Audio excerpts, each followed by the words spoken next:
Paul Skeens will win the 2025 NL Cy Young, and that's just the first of my 5 hot takes for the 2025 MLB season. And really, that's not even that crazy of a hot take. Paul Skeens had a crazy rookie season in 2024, ERA below 2 in 133 innings pitched, finished 3rd in the Cy Young Award, and won Rookie of the Year. At number 4, I got the Red Sox winning the AL East. In 2024, they finished 500 with a record of 81-81. They had a good first half of the season, and then they kind of cooled off the second half. This offseason, they lost Tyler O'Neill, Nick Pivetta, Kenley Jansen, and Chris Martin, but they got a lot better by adding guys like Garrett Crochet, who could be a sneaky Cy Young pick this year, Walker Buehler. I think that's a good risk contract for them, Aroldis Chapman, and Alex Bregman on a crazy $40 million AAV contract. A lot of money, but I think it's worth the risk. They got a young team with a good farm system coming up. Could be ready to go this year. Yeah, look out for the Red Sox in 2025. At number 3, we got the Oakland Athletics making the playoffs. 2024 was a better season for them than the year before with 69 wins, and their lineup right now looks pretty decent with Brent Rooker,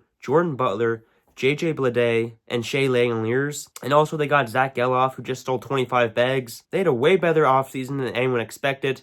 Not anything crazy, but for the A's, did not expect them to get Luis Severino. They traded for Jeffrey Springs, and they added Jose Leclerc. Mason Miller, their closer, had a crazy rookie season last year. Look out for him again. They still most likely won't make the playoffs, but look out for them to be a wild card team this year. They're pretty interesting. At number 2, I got Shane McClanahan winning the Cy Young. And I'm not going to show you any visuals because that's a lot of editing work.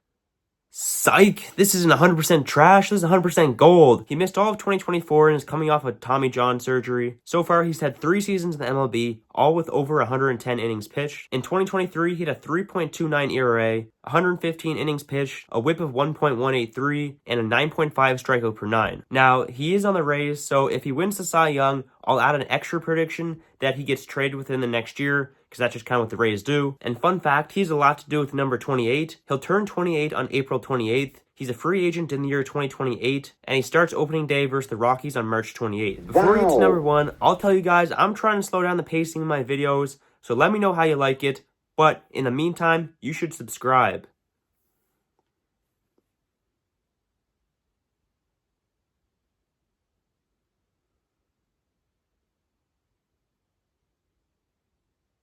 Now, number 1 has 2 parts to it. First, the Cleveland Guardians make the World Series for the first time since 2016. Now, they didn't have a crazy offseason. They lost Naylor and lost Andres Jimenez. They did add Paul Sewald, Luis Ortiz, and Carlos Santana. Definitely not a crazy offseason, but Shane Bieber is going to come back. They got a 3-man rotation with him, Tanner Bybee, and Ben Lively, and you only really need 3 to 4 starting pitchers for the playoffs. They got a sick bullpen, and the American League is totally up for grabs, and in the playoffs, anything can happen. They are a pretty similar team to the Tampa Bay Rays. It seems like they're tanking some years, but then they just pull it out of nowheres and make a deep run in the playoffs or win the division. And the other part of this is when they make the World Series, they're going to win it for the first time since 1948. Maybe even Jose Ramirez is named the team captain, but if you want to see if all 30 MLB teams had a captain, tap here.